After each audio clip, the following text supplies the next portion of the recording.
Kanina ay pinulong po ni Pangulong Noynoy Aquino ang NDRRMC hinggil po sa pagtugon sa kalamidad ngayon. May ulat po si Claire Delfin. Claire, hello?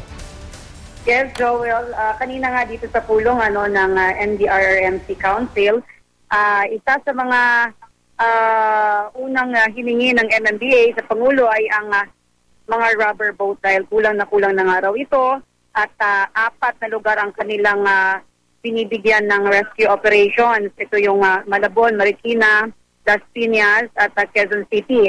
Ang aksyon ng Pangulo dito ay bukod sa syempre sa pag-stop ng mga resources ng Coast Guard at other government agencies ay nagpaalam siya sa Office of the Ombudsman para magamit pansamantala ang 75 rubber boats ng PNP na nasa kustodiya ng Office of the Ombudsman dahil subject ito sa isang umano'y anomalous procurement case. Bukod sa Metro Manila, sinalanta rin kasi ng pagbabaha ang Cavite, Laguna, Rizal, Pampanga, Bataan at Tarlac.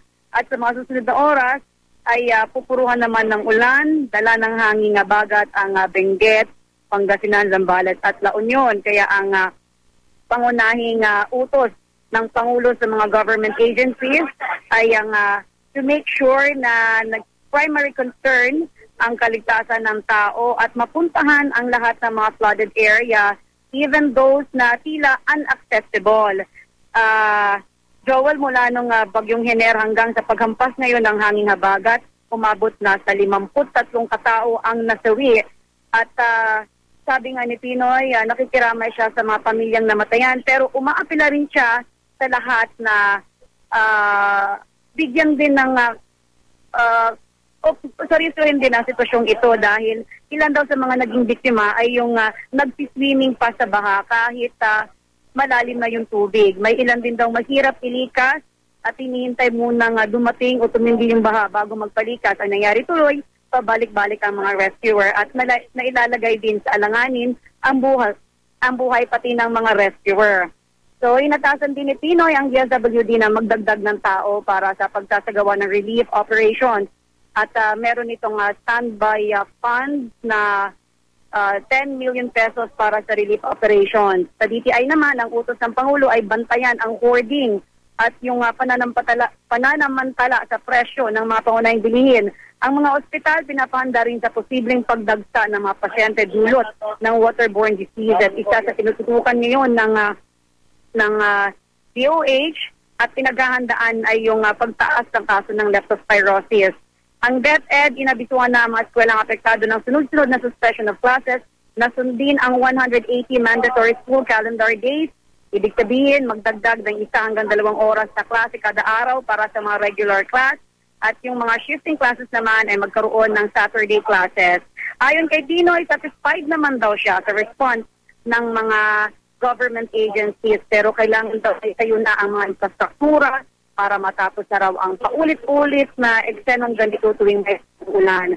Kanina ay nakatagda din sana siya makipagpulong kasama ang DPWH para sa pag-aproba ng anti-flood project sa Metro Manila pero maging ang pulong na ito ay kinansela na rin ng Pangulong Aquino. Lahat actually ng kanyang nakaschedule na official functions sa araw na ito ay kinansela na niya para nga matutukan itong flood situation natin sa ngayon. Joel? Concerning yung pasok bukas sa mga eskwelahan, ano ang pinakahuling balita galing sa Pangulo tungkol dyan? Wala pa naman siyang binigay na, kasi naman yung suspension of classes, binigay na yan sa mga local government units. Pero so far, ang sinabi ng Pag-asa kanina ay asahan na raw ang ganitong klase ng pag-uulan until tomorrow, that's Wednesday, medyo mag-i-improve lang daw pagdating ng Webes. So, depende na yan ngayon sa local government units kung ano ang kanilang assessment sa kanilang mga kinasasakupan. Ang dahilan kaya ako tinanong yan dahil kanina mismo ang Executive Secretary ang pumirma ng kautusan na nagdedeklara ng walang pasok sa lahat ng level ng eskwelahan dito sa NCR. At mismong si Undersecretary Abby Valte ang nag-anunsyo niyan sa mga himpilan ng radyo. Pero ngayon, so far, wala pang directive coming from Malacanang. Wala pa. In fact, sila din ang Malacanang din yung nagdeklara kanina ng walang pasok sa mga private companies. Pero so far, ngayon wala pa namang binigay na abiso ang Malacanang. Except that, of course, they are taking note of yung sinabi ng Pag-asa na magtuloy-tuloy ang ganitong pag-uulan hanggang bukas. Although sinabi kasi ng Pag-asa na dito sa Metro Manila ay medyo hindi na raw ganun kasing lakas yung pag-uulan in the next 12 hours. Dahil lilipat yung intensity ng pag-uulan dun sa northern provinces sa Luzon. Kaya ang sunod na tanong dyan, Claire, yung mga government offices, wala pa ring anunsyo o desisyon kung may pasok wala pa rin, bukas.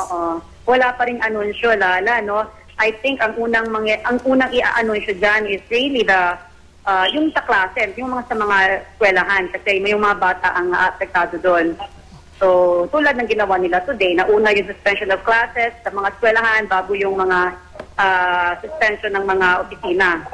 Uling tanong, meron bang pahayag si Presidente kung ano ang kanyang saloobin sa naging pagtugon ng ilang mga government offices sa naging kalamidad ngayong araw na ito? Yes, ang sabi niya, medyo satisfied daw siya dahil sa tingin niya sa kanyang personal na obserbasyon, hindi nataranta yung mga iba't ibang government agencies na involved sa operations, sa relief and the rescue operations. So tingin niya, nandoon na yung paghahanda ng mga kahandaan ng mga iba't ibang government agency. Pero of course, ang gusto pa rin niya mangyari ay magkaroon na ng mga needed infrastructure para hindi na maging paulit-ulit ang ganitong sitwasyon na tuwing may pag-uulan ay babaha agad. So ang kailangan daw dito is really physical infrastructure. Alright. Salamat, Claire. At ingat sa coverage.